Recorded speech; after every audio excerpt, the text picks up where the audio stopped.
Okay, hi. Hello. So I'm looking at gasoline prices and US-Mexico border crossings. And just a brief introduction. So gasoline prices vary widely around the world. Some countries have very high taxes, while others have subsidies. The US, with a price right now about $4.49 per gallon for regular gasoline, it's kind of, on the low end, actually, in terms of the prices around the world. Okay?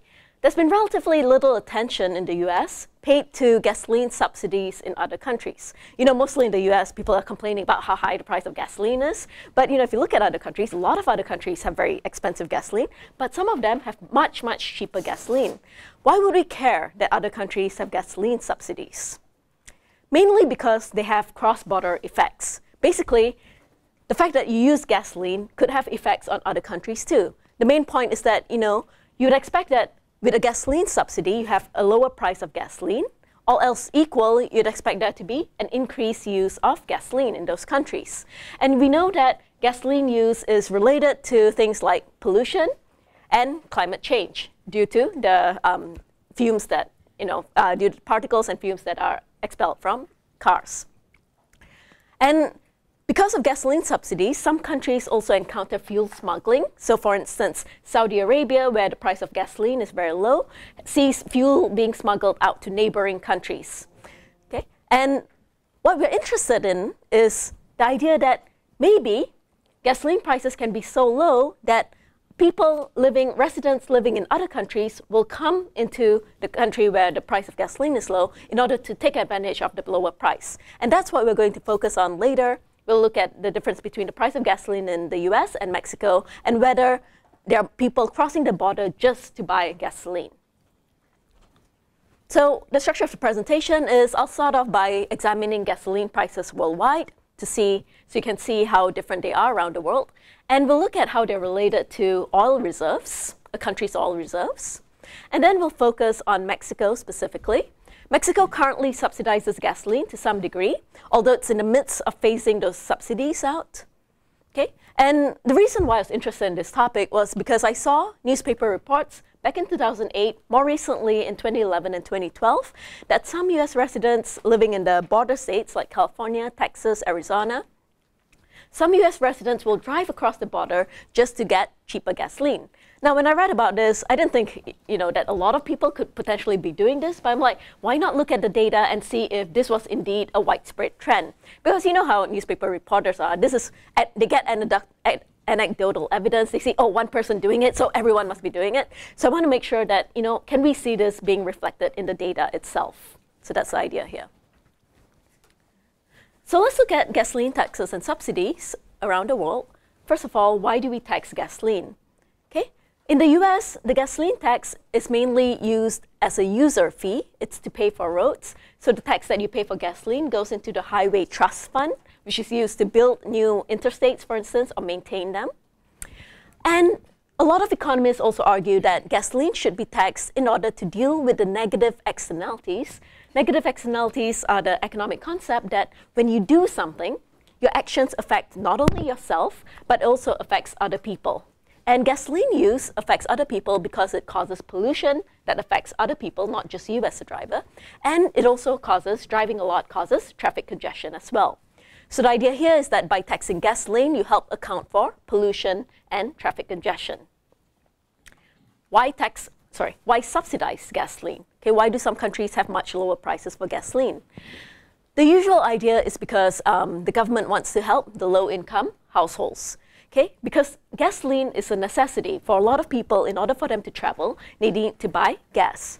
And they have to buy gas because then they can actually commute to work, to their jobs. They can go get a college degree to commute to their college. They can go to the hospital. So the idea here is that gasoline is a necessity, and if it's too expensive, low-income people would not be able to purchase it. And so the idea here is that you want to subsidize it to help the low income.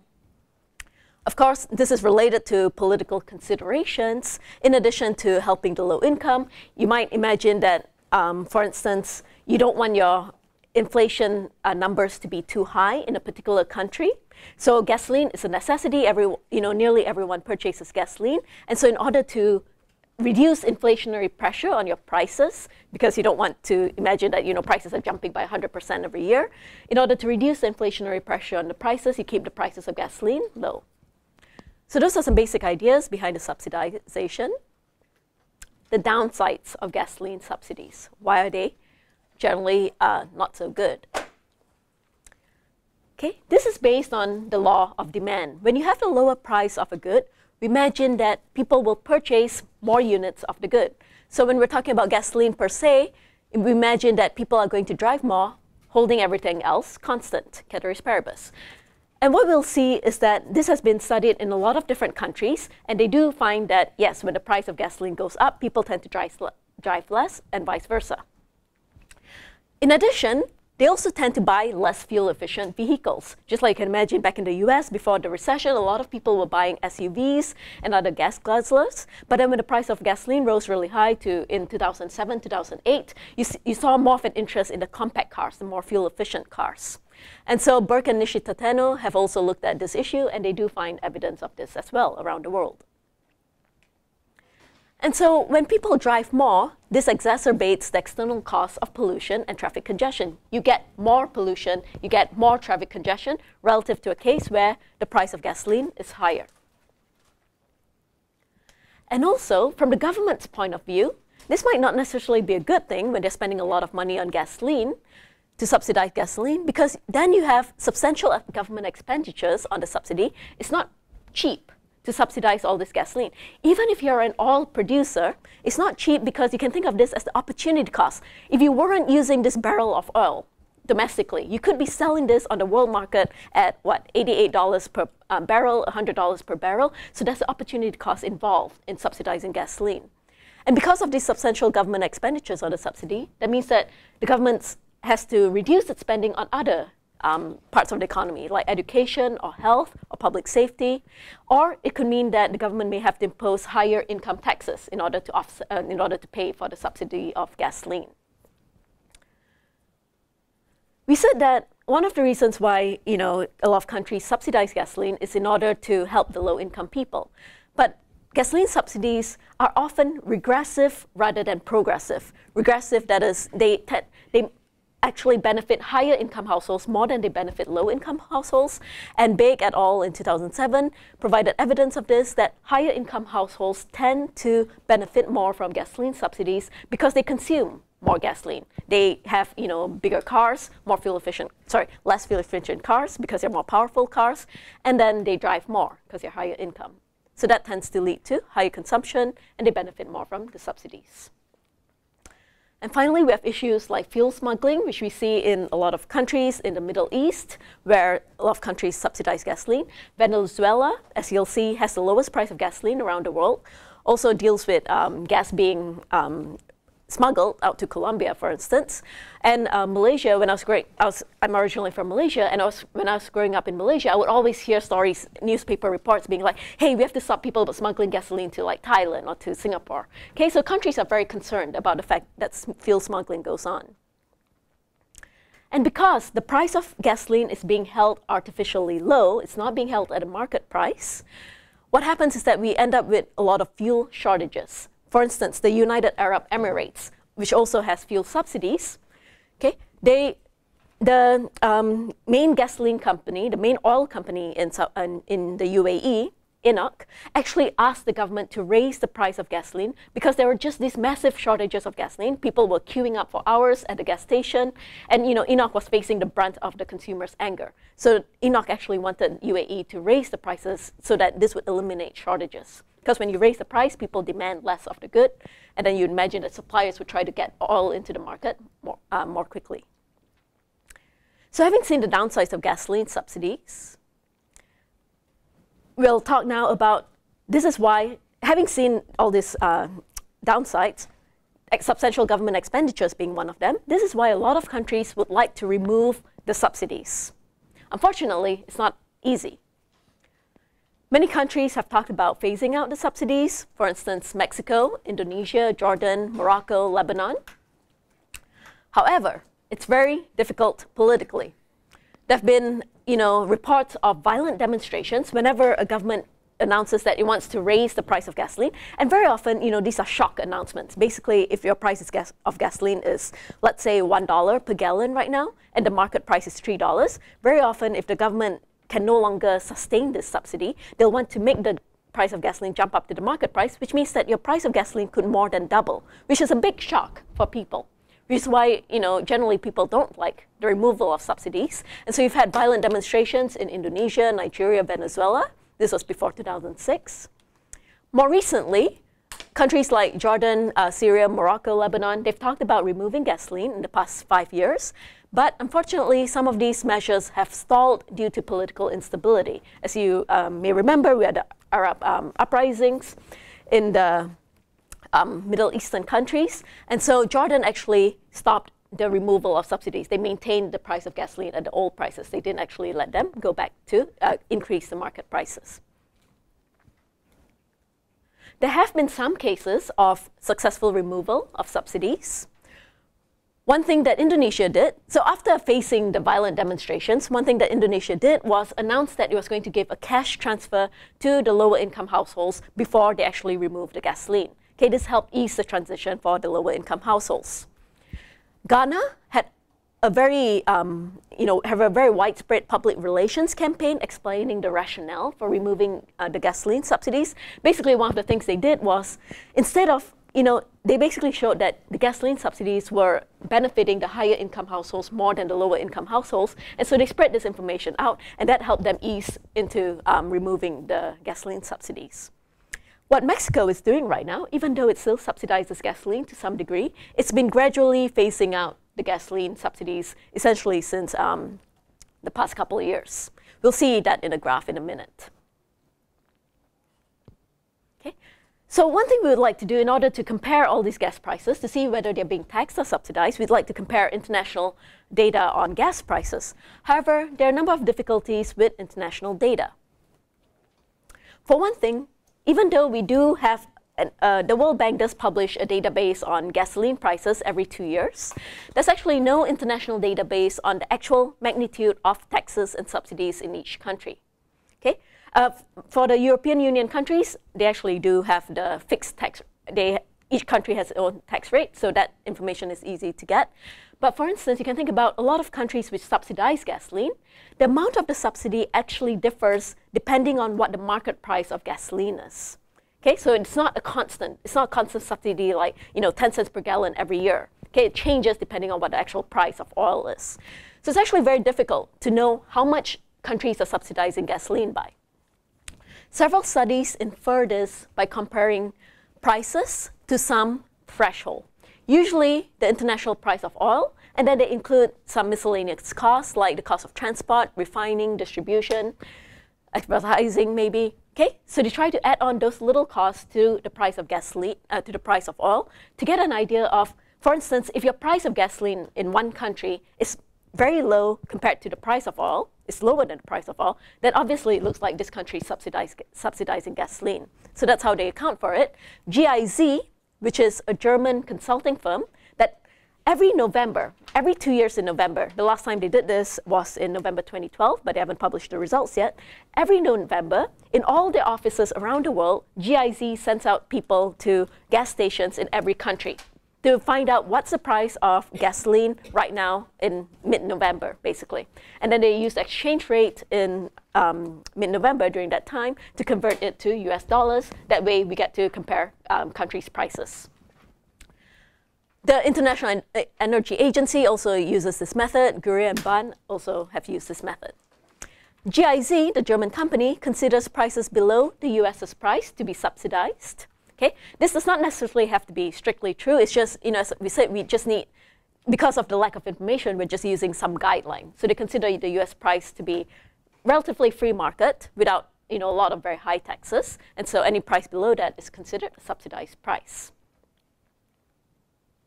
State-controlled prices. So a lot of the countries that subsidize gasoline, the prices tend to be set by the government. And when the government sets the prices, they tend to be set at infrequent intervals. For instance, in Saudi Arabia, the last time they changed the price of gasoline was in 2006, just ages ago. While market-determined prices, like the US, they tend to fluctuate more frequently. So you see changes in the gas price from day to day, essentially. And when we convert the price from each country into US dollars per gallon, for instance, we need to take into account exchange rates. Basically, what we're seeing is that you could have the price of gasoline in some country, being something. But when you convert it to the exchange rate, what you're doing is that you might see fluctuations in the exchange rate affecting the price of gasoline rather than the price of gasoline itself changing. To give you an illustration, we're going to compare the price of gasoline in Mexico and Venezuela. So these are the prices. So let's focus on Mexico first. In orange, the one that fluctuates a lot, that's the price of gasoline in Mexico converted to US dollars. In purple is the price of gasoline in Mexico in pesos, okay, in the original currency. And so what you can see is that, this is what I was trying to say, since January 2010, the government has been steadily trying to remove the subsidy by increasing the price of gasoline, basically by a fixed amount every month. That's what it's been doing. But if you look at it in terms of US prices, you'll see that the price of gasoline converted to US prices looks a lot more volatile than the actual prices that people in Mexico face. Okay? A more stark example is the case of Venezuela, which has the cheapest gasoline around the world. It's essentially cheaper than water, where you have a gallon of gasoline being about 12 cents back in 2008 to 2009, and then to 6 cents. And this was because the Venezuelan government also controls the exchange rate, it has a fixed exchange rate. And even though the price of gasoline in Venezuela has remained the same, about 0.28 bolivares fort, what you have seen is that because of the change in the exchange rate, when you report it internationally, it looks like the price of gasoline has decreased, even though to Venezuelans, okay, the price actually remained the same. Okay? So what you'll see here is that there are some difficulties dealing with international data. So keeping this in mind, okay, so you should take the results in the map in the next page with a grain of salt, keeping these considerations in mind. So this is the average price in US dollars per gallon around the world. This is back in 2010. North America, so I've averaged this by region. North America actually only consists of two countries, Canada and the United States. The US's price during this time period was $2.88. So you can imagine that Canada's price was $4 something to get an average of $3.73. And you can compare that in other regions of the world. And we can see that in the Middle East and North Africa, that's where we get, on average, the lowest prices, because a lot of the oil producers are based in the Middle East. Other countries around the world, they tend to have, on average, higher prices. Europe, especially, you might have heard a lot of stories about how Europe has imposed very high taxes on gasoline, and you can see that in terms of the average price is much higher than the North American price. And this might be interesting for you to know if you ever want to, ever buy a lot of gasoline and drive around. Venezuela, at this stage, if you use the US exchange rate right now, okay, it's about 9 cents per gallon right now. Iran has very low prices as well. Saudi Arabia, Libya, and Qatar. These are major oil producers. The highest prices are, in fact, in Eritrea, which is $9.61 per gallon. This is more than twice. Well, at this stage, at our current price, it's not more than twice. But back in 2010, which was $2.88 per gallon in the US. This was more than 3 times as high as the US price during that time. Turkey also has very high taxes, and a number of the European countries. Now, Norway is very interesting because Norway is actually a relatively big oil producer in Europe, but it also has one of the highest gasoline prices. Okay, so these were all statistics from November 2010 using the exchange rates of that time. And so what we'll see in the next slide is that there are 15 countries in the world out of 161 with prices below the price of oil. So these are countries that are subsidizing gasoline quite significantly. Okay? And to see that the US actually has relatively low prices, the US's price was 23rd out of 161 countries when they're ranked from lowest to highest. Okay? So we have relatively low prices here. So this graph is a scatter plot of the relationship between the gasoline price in the country versus the crude oil proved reserves. Okay, how much, in terms of billions of barrels, how many crude oil reserves is the country expected to have? This is from the Energy Information Administration. And so you can see that there seems to be a negative relationship. the higher your crude oil reserves, the lower your price. And in purple are the non-OPEC countries. OPEC is the Organization of Petroleum Exporting Countries, 11 of them. And in orange, we have the OPEC countries. And you can see that OPEC countries subsidize gasoline quite significantly. Nearly all of them, aside from Iraq, and this is Angola, I believe. Okay, aside from that, all of them have prices below the price of oil converted into dollars per gallon. Okay. Now, when I was talking about the cross-border effects, how you have things like fuel smuggling, how that affects other countries, Bahrain has very, very little fuel proved reserves. Neither does Yemen. Yemen also has about 3 billion barrels of proved reserves, but they have very low prices of gasoline. They're neighboring countries to Saudi Arabia. Okay? And so you can see that even though you don't have a lot of oil reserves, if your neighbor is imposing very, very low prices on gasoline, in order to prevent your fuel being smuggled, between the countries, there might be a lot of pressure for you, even though you don't have any oil reserves on your own, to have to subsidize gasoline to a big degree. Okay. So now we've looked at prices of gasoline around the world. We're going to focus on the US and Mexico. So prices in the US tend to adjust to both global and local market conditions. So when the price of oil rises or decreases, that's a global condition. Local conditions, depending on, for instance, local demand. If a refinery in the Gulf Coast, goes down, stuff like that. The federal tax was about, well, right now the federal tax is about 18.4 cents per gallon. As I said, a lot of this goes into the Highway Trust Fund to build roads and maintain them. California has its own tax too. The state tax on gasoline is about 48.7 cents per gallon. This is the second highest among the 50 states. New York State has the highest tax. It's about like 52 cents per gallon or 50 cents per gallon. Mexico, the prices are set by the government and are the same throughout the country. And they're the same throughout the country except for the fact that the price of premium gasoline is slightly higher at the northern border near the US. So the northern border states have slightly different gasoline prices compared to the rest of the country. But so this is a very different situation from the US. In the US, when you drive you can drive between like 5 different gas stations and get quite different prices. But in Mexico, no matter which gas station you go to, you're going to see the same price. And if you want to pump gasoline in Mexico, that's essentially only one place you can go. If you see any other gas stations, do not go there because they're not legal. So Pemex is the state-owned petroleum company that's involved in exploration, production, refining, and retail sales. They're the ones who own all the gas stations and sell the gasoline. So we're going to look at Mexico's subsidies. In 2011, their oil-related subsidies amounted to $9.3 billion. This was almost 1% of their GDP. The GDP was about I guess it was about $10 trillion. So this is from the International Energy Agency. So you can see, as we said, that governments spend quite a large amount of money on their subsidies, on their oil subsidies.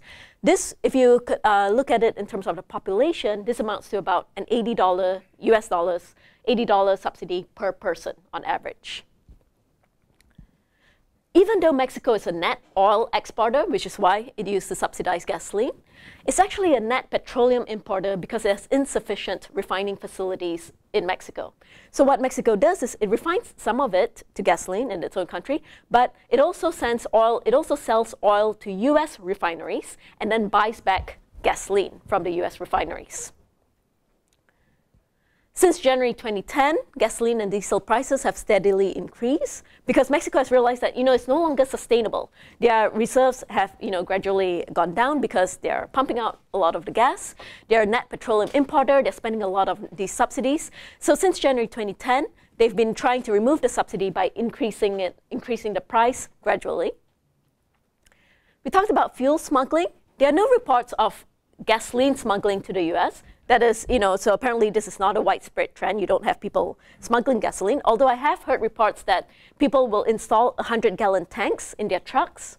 Okay, it's not connected to their car. Okay, their car has a separate tank, but a 100-gallon tank, and they'll go to Mexico, fill up the 100-gallon tank, and then try to drive back into the US. If the CBP sees this, if your Customs Border Protection Agency sees this, they'll make you go back to Mexico and get rid of your gasoline. You can't bring it into the US.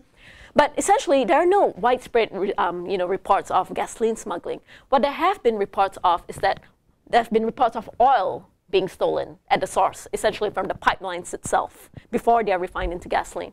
So Pemex is actually very concerned about this, oil being stolen from the pipelines being sold to US refineries. So where do people cross the border to Mexico? There are 4 states in the US that border Mexico. You have California with these border ports. San Isidro is the one by San Diego. Otay Mesa is the one more for trucks. Arizona has a bunch of border ports. New Mexico has 2 of them, Columbus and Santa Teresa. And Texas has a whole range of that, neighboring different Mexico states. Okay? So these are where people can cross the border. And to give you an idea of how many people actually cross the border, this is data from the Bureau of Transportation Statistics. This looks at the number of border crossings into the US. And I've broken it up. In orange is by vehicles. And in purple, you have pedestrians. So San Diego, you can see, is by far the most popular border crossing point, where you had more than 1 million vehicles crossing the border in, this is, oh, I didn't say what year this was. Well, unfortunately, I don't remember off the top of my head, but I should have written that down. I think this was for a particular year.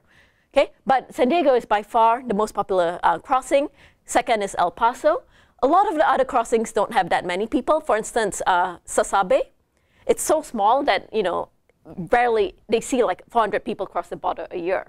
Okay, so some of them are very small, but San Diego is by far the biggest. This shows you how different the gasoline prices were among the different states in the US. California, because we have relatively high taxes on gasoline, has the highest gasoline price among the 4 states. So this orange line shows you California's price. The green line shows you Texas's price.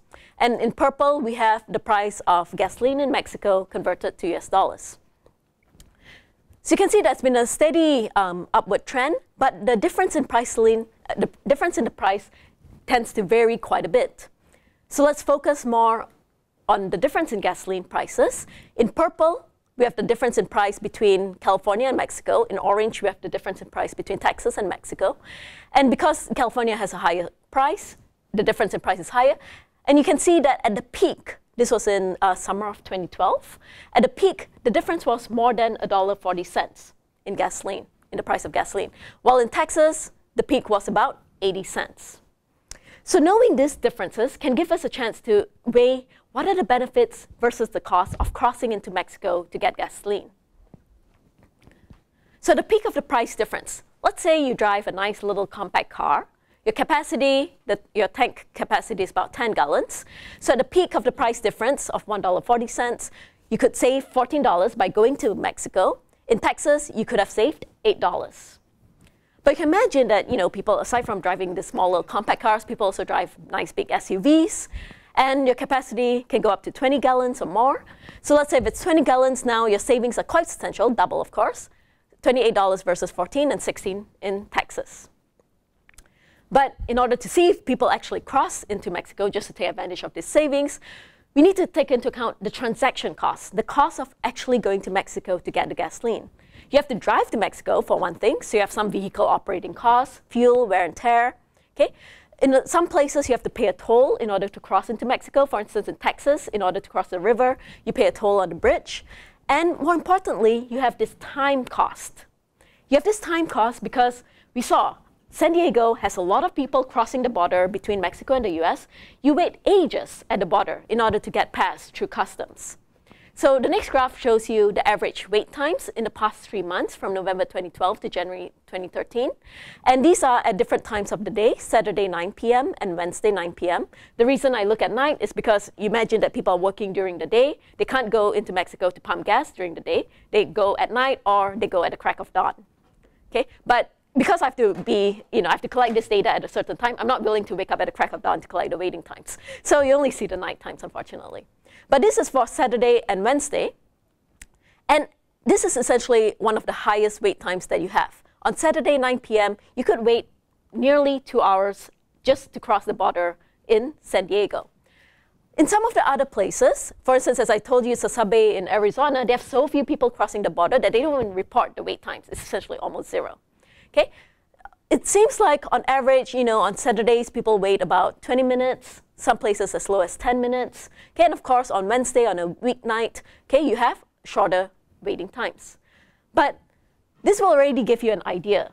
Okay? If you think that people in California tend to drive fuel-efficient cars compared to Texas, for instance, even though the price difference in California is very high, the fact that people on average may have more fuel-efficient cars, and it takes forever to cross the border in California, that might reduce their incentive to go to Mexico. Whereas, for instance, in Texas, where you have lower waiting times, you have perhaps less fuel-efficient vehicles, people might be more willing to cross the border there, even though the price difference is actually smaller. And we can do this looking at, so the idea here is that we need to take into account the wait times. How do we put a monetary cost on these wait times? So we do this with a standard utility maximization model in economics. We assume that people consume some good, a numeraire good, C, so this is just some good that people like to consume. They have some hours of leisure, which they enjoy having. This is your time to sleep, your time to play games, watch TV, whatever it is. And they consume some fixed amount of gasoline. We're assuming that they already have a car. They just need to pump it full of gas, so they pump it full of gas, some amount, fixed amount. And they can either purchase the gas domestically, so in which case XD is equal to X bar, at price PD, or they can purchase it abroad, in which case XF is equal to X bar, and they pay the price of gasoline in the foreign country plus some transport cost, because you have to go to Mexico to get it. And going abroad to consume gasoline also consumes time, because you have to wait at a border crossing. And time is precious because you're going to allocate the number of hours of work. You're going to allocate your time between the number of hours of work, L. When you work L hours, you get to earn a wage rate, W. So essentially what we'll see is that there's a fixed number of hours a day. So you're going to allocate the number of hours you have per day into how many hours of work you have, how many hours of leisure you have, and then how much time it takes you to cross the border. This is just, we can write the utility function in this manner, where one of two scenarios is possible. So you're consuming the numeraire good, your hours of leisure, and you're consuming either XD or XF. If you're consuming XD, you're not going to the other country. So the other country's gasoline is 0. If you're buying it from the other country, you're not purchasing it domestically. This budget constraint tells you that how much you're spending on your numeraire good, on your other goods, and how much you're spending on gasoline has to equal how much money you actually make. Your wage rate multiplied by the number of hours that you work. And then, as we said, we have a time constraint because this is the hours that you work, the hours of leisure, plus whatever time it takes you to cross the border. All of that has to equal 1 day. And so if you just plot things, play with the variables a bit, you get what we call a full income constraint that combines both the time and the budget constraint. This can be written in terms of a Lagrangian because it's just a constraint maximization problem. And I'll just go through this briefly. You can take the first order conditions with respect to C, with respect to H, and with respect to lambda. And basically, we have two choices. You can either consume gas domestically or gas abroad. So if you consume gas domestically, you get two equilibrium conditions, where this just tells you that whether you consume the numeraire good or hours of leisure depends on the relative prices of the two. The key point here to notice is that we get some price of leisure out of this. And the price of leisure is essentially your wage rate. Because the idea here is that leisure is this is your opportunity cost of not working. If you were leisuring, if you were watching TV, you're not working, you're not earning W, you can't spend it on other goods. But if you were working, you'd have to give up, if you were taking the time to watch TV, you'd have to give up the wage that you could have earned if you worked instead. So the price of leisure is the wage rate. And we're going to see how that plays a role in a minute. And this is also your budget constraint, essentially how much you spend on the two goods, your consumption of all goods, and your hours of leisure has to equal how much you earn plus minus whatever you spend on gasoline. So you get the demand functions for your numeraire good and your hours of leisure. And if we look at the opposite scenario where you consume gas abroad too, you get very similar equilibrium conditions, except that now on the right-hand side, we have to include the time that you spend going across the border and your transport cost. So you obtain the demand functions as well. And so what you see is, if you go into Mexico, yes, you might face a very nice low price for gasoline, but you have to take into account the transport costs and the time it takes you. The higher the time it takes to cross the border, or the higher your transport costs, the less you'll be able to consume of other goods. So you need to make this trade-off decision. And what we see from this little model is essentially we get a value of time. As we said, the value of time, the value of leisure is the price of leisure. The price of leisure is the wage rate that you could have earned, and that's what we're going to use in our back-of-the-envelope calculations. Now we're going to see, we talked about how your benefits from going to Mexico, you can save up to $28 if you have an SUV, okay, at the peak of the California price difference. You can save $28 from going to Mexico. What is your cost of going to Mexico? So we can calculate that using some assumptions. There are actually a lot of Pemex stations right next to the border, like within a couple miles of the border. So let's say that you live within 5 miles of the nearest Pemex station. You drive on city streets about 40 miles per hour. And the value of time, this is where we're applying what we learned from the previous model. Let's assume that the value of time is equivalent to the US average wage rate, $23.43 dollars per hour. This is in May 2012, the peak of the price difference. The fuel price during this time was $2.82 per gallon in Mexico. Okay, so that's how much you're going to pay for fuel if you go to Mexico. Let's assume that you have your nice SUV and your fuel efficiency is about 23 miles per gallon. Now, when you're waiting at the border to cross into Mexico, not only does it use time, you're actually spending gas idling as well, just with your engines on, not doing anything. And the California Energy Commission estimates that every 2 minutes that you spend idling is equal to using fuel to go 1 mile. Okay, so we're going to use that estimate.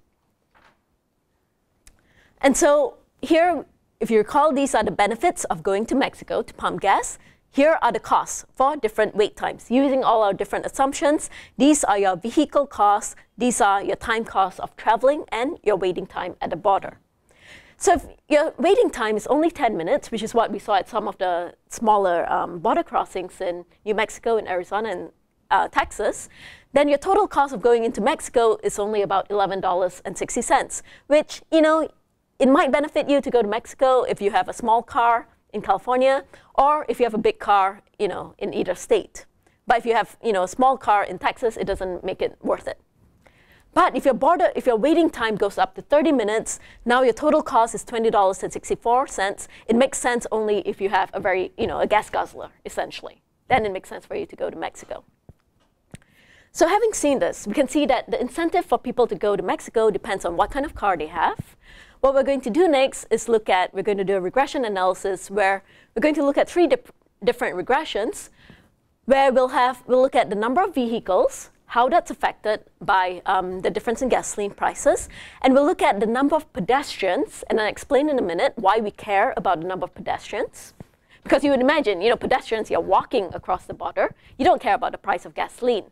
But you'll see that there's going to be an effect later on. And then this data is for both US residents and non-US residents. There's no way of breaking it up from the Bureau of Transportation Statistics. But we're more interested in the US residents who are crossing into Mexico.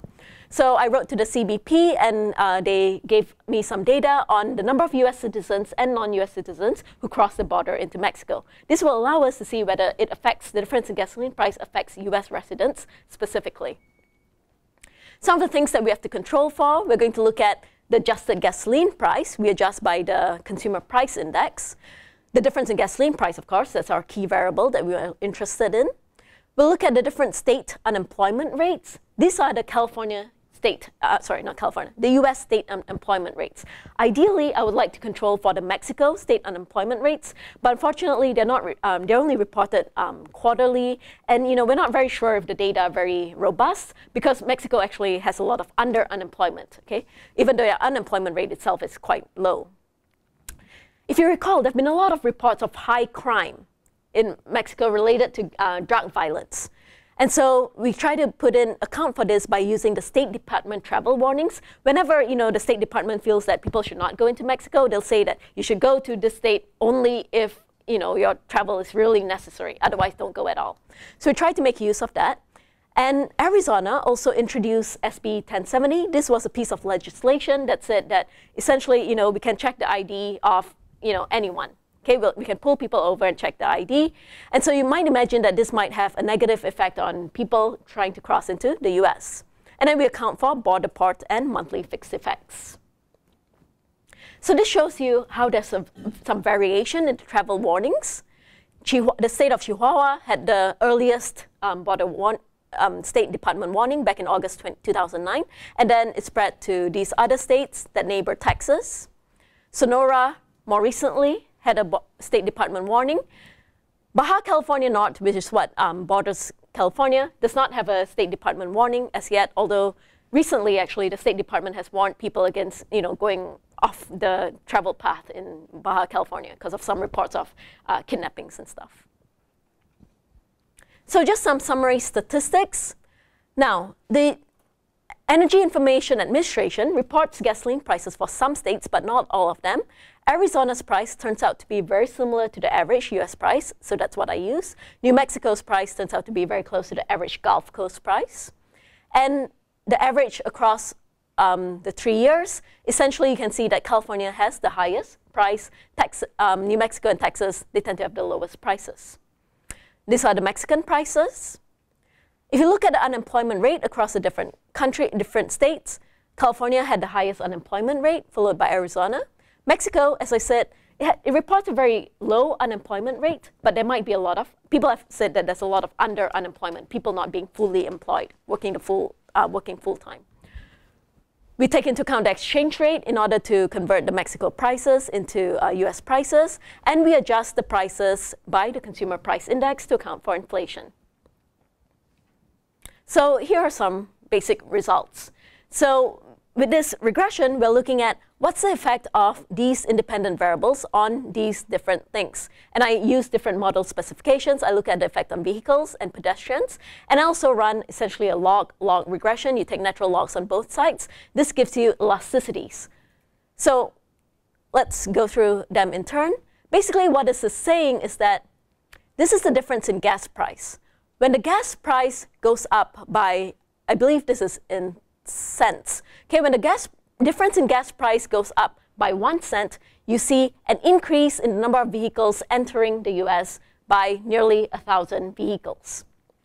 Okay, this gives you in terms of elasticities. When the gas price goes up by 1%, the number of vehicles and the percent of vehicles entering the US goes up by 0.06%. So on average, we see that yes, when there's an increase in the difference in the gas price, more people cross into Mexico and then come back into the US. But if you look at, if there's an increase in the US gas price, that causes a decrease in the number of vehicles crossing the border. Basically what this means is that when the price of gasoline increases, so this is assuming that the price of gasoline in the US increases, holding everything else constant, so you imagine that the price of Mexico increases in tandem. When the price of gasoline increases in the US, people are less likely to travel in general. Okay, you make fewer discretionary trips because it's expensive to travel. When the difference in gas prices increases, so you can imagine that this is a case where the price of gasoline in Mexico remains constant. The price of gasoline in the US remains constant. The price of gasoline in Mexico decreases, so you have a price difference that's becoming bigger. Then you have an increase in the number of people visiting Mexico using vehicles. What this is showing us that essentially they offset one another. When the price of gasoline rises in the US, yes, people like to go to Mexico to get gasoline, but at the same time, you have fewer people crossing into Mexico too because it's more expensive to travel. Okay, so they offset one another. We also see, this is why I looked at pedestrians as well, some mode substitution going on. Instead of driving, potentially, some people can choose to walk across the border as well. So you don't see a difference in the gasoline price, but in this specification, you see that when there's an increase in the difference in gasoline price, the percentage of people crossing the border as pedestrians goes down. Okay? Whereas when there's an increase in the US gasoline price, although vehicles go down, the number of pedestrians go up. So people could be substituting between modes. And We include the exchange rate. When the US dollar appreciates, which means the peso depreciates, border crossings decrease. Travel warnings have a significant effect on border crossings. They decrease border crossings. Each time you have a State Department travel warning, it decreases border crossings by about nearly 11,000 vehicles. The unemployment rate also, the higher the unemployment rate, the lower the number of crossings. You can imagine because people in the US, they don't have jobs, okay, their income goes down, they're less likely to travel. And Arizona's SB 1070 also had a negative effect on crossings. Okay, people are less likely to cross the border. So let's finish off by looking at the results for, yeah. You have an N of 800 or so? So yes.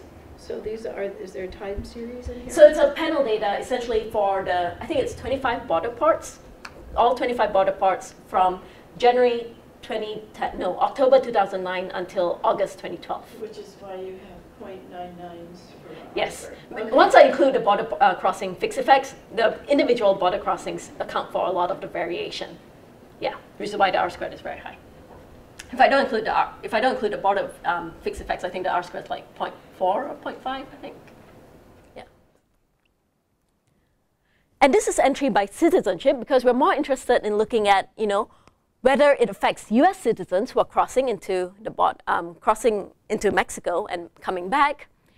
So what you can see here is when the gas price goes up, it affects both US citizens and non-US residents. They both travel less, which is why border crossings decrease. Looking at the increase in the difference in gas prices, you have a significant effect on US border crossings, US residents. Okay, this follows with what we were talking about before. US residents are crossing into Mexico to get gasoline. In one specification, it's not statistically significant for non-US residents. That means that there's no change in the number of non-US citizens coming to the US, but there's an increase in the difference in gasoline price. Although in one specification, you see a very small positive effect. The exchange rate is not very significant for the different border crossings. Again, we see travel warnings have a decrease in entries, unemployment rate, decrease in entries when it increases, and Arizona's SB 1070, decrease in entries as well. Okay, so to sum everything up, what we see is that should Mexico be concerned about US residents taking advantage of its lower gasoline price? Yes, some US residents may be incentivized to visit Mexico when the difference in gasoline prices is higher. But in essence, Mexico should be actually more concerned about the people who are traveling less to the US due to the higher gasoline prices, because these are essentially the tourists who are going to Mexico and they're spending money on restaurants, buying stuff. Okay, so Mexico benefits from that. So they don't need to be as concerned about the people who are just crossing the border to get gasoline. They should be more concerned about this. However, there's nothing that Mexico can really do about the difference in gasoline prices. What they've already been trying to do is remove the subsidies. They're increasing the price of gasoline. We also saw that some substitution between modes and increase in gasoline prices is associated with an increase in pedestrian border crossings. From a policy point of view, what can Mexico actually do? One thing, we saw that the State Department's travel warnings had a big, significant effect. So, it would be to Mexico's advantage if they cared about the tourism money to significantly reduce the violence that's going on. Okay, which it looks like from reports that drug violence has gone down noticeably. Okay, so it would be in their best interest to continue doing so. And although Mexico can't do anything about that, this shows us that Arizona's SB 1070 had a significant negative effect on border crossings as well. Okay, so that's it. Is SB 1070, did it have an effect in all the states you considered, or just Arizona? So we only imposed it for Arizona. So essentially what it's capturing is the effect on Arizona's border crossings. Yeah. Any other questions? Can you remind us again of the differences? You had the slide that had the average price for the different states of gasoline. Yeah. Before your regressions. I didn't realize it was that. Wait, so do you want the difference in price between just the states or between Mexico? Just the states. Okay. And actually, Mexico was on there. Yeah, so those were the average prices. Yeah, that you used, I think. Yeah. Yeah, So California is 355 and Arizona's 317. Yeah. And so you've probably been asked this before, but isn't it a lot easier for Californians to go across the Arizona border? Yeah. And Yes. I assume you already thought of whether you should do that analysis. The problem is we don't really have we don't have someone at the border, at the state border collecting information on that. So it's I cannot get that publicly available data unless I sit at the road, sit there to compare it. You don't know who it is that's crossing the border. Yeah, unfortunately, we don't know, if people from California are crossing into Arizona or even maybe Oregon, up north. I don't know what the price of gas in Oregon is. Yeah. Folklore is that particularly trucking. Yes. Truckers will always fill up on their way into California before the border. Yeah. And that's just, as I say, it's folklore. I have no idea, but yeah, it would be interesting to see it. Yeah, if we could collect survey data by, asking people, do they cross the border into, a different state to pump gasoline, that would be ideal, I think. But, the easier data to obtain is the international border crossing. Yeah, but yeah, that's a good point. Yeah? Jen, you mentioned the wait time for Californians and border states to go into Mexico. No, these are coming into the Okay, US. great. Okay, that's what I wanted.